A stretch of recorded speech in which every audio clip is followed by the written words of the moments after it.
Bonjour à tous et bienvenue sur cette nouvelle vidéo où on se retrouve une deuxième fois pour parler de tous ces mots bizarres que vous avez forcément dû entendre dans un centre équestre sans pour autant savoir ce que ça signifiait. Si vous n'avez pas vu la première vidéo, je vous remets le lien juste ici et je vous le remettrai également en fin de vidéo. Allez, c'est parti!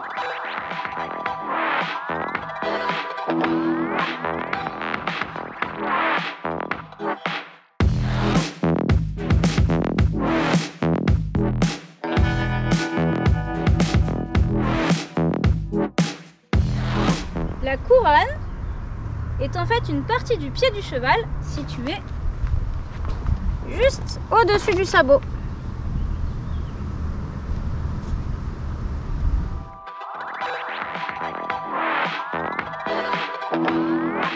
On reste sur le pied.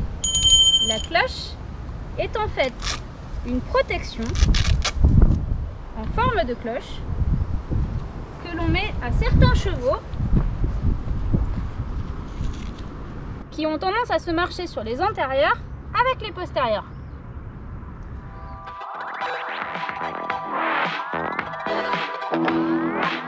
Le tapis n'est pas ici destiné à être au sol, mais bien sur le dos du cheval afin de le protéger des frottements de la selle, ou bien en voltige pour que les voltigeurs puissent évoluer avec confort tant pour eux que pour le cheval.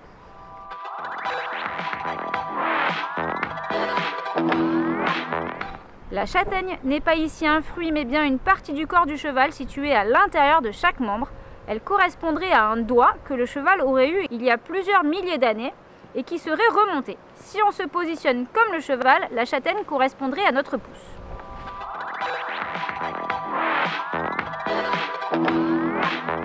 La sole n'est pas qu'un poisson, c'est aussi le dessous du sabot du cheval.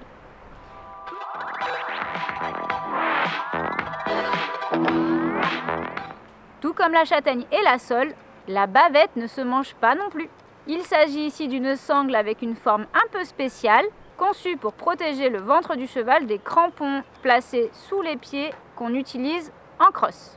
Lorsque le cheval plie ses jambes pour sauter, il peut parfois se blesser derrière la sangle et la bavette empêcherait alors cela grâce à sa forme plus évasée vers l'arrière.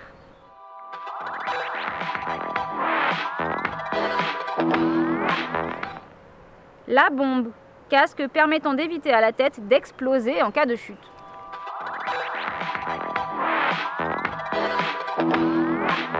Le spa n'est ici pas qu'un moment de bien-être, c'est aussi un profil d'obstacle composé d'au moins 3 plans à sauter en une seule fois. Cet obstacle tient son nom de la ville belge dans laquelle il a été conçu.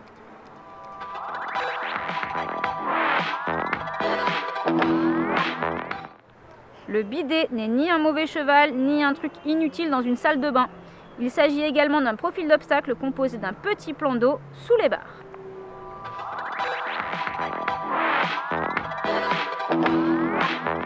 En parlant de barres, on connaît bien les barres d'obstacle, mais ce mot a un autre sens tout en restant dans l'équitation et le cheval.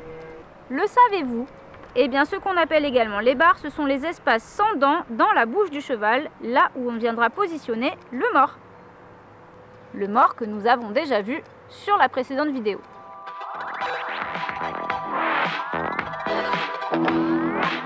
On reste dans le saut d'obstacle avec le chandelier. Aucun rapport avec les bougies, un chandelier en équitation, c'est un outil permettant de tenir les barres d'un obstacle.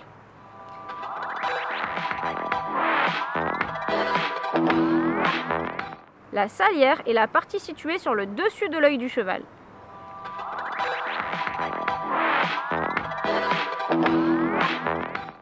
La rainette ou petite grenouille est aussi pour le maréchal Ferrand un outil permettant de couper la corne du sabot. Sauf que la rainette grenouille s'écrit avec AI, alors que la rainette du maréchal Ferrand s'écrit avec RE. À ce rythme, on pourrait très bien aussi dire la peau nette et la peau nette.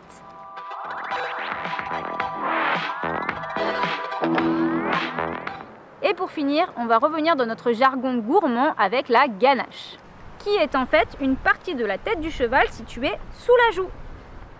Voilà, merci à ceux qui m'ont soufflé quelques idées en commentaire sous ma dernière vidéo. Si vous avez d'autres termes et que vous voulez une partie 3, surtout, continuez à me les envoyer. C'est vous qui décidez. Sur ce, n'oubliez pas de vous abonner à ma chaîne si ce n'est déjà fait et on se retrouve très bientôt pour une nouvelle vidéo. On va se prendre la tempête là. Ah, moto. Ouais, ils sont partis eux.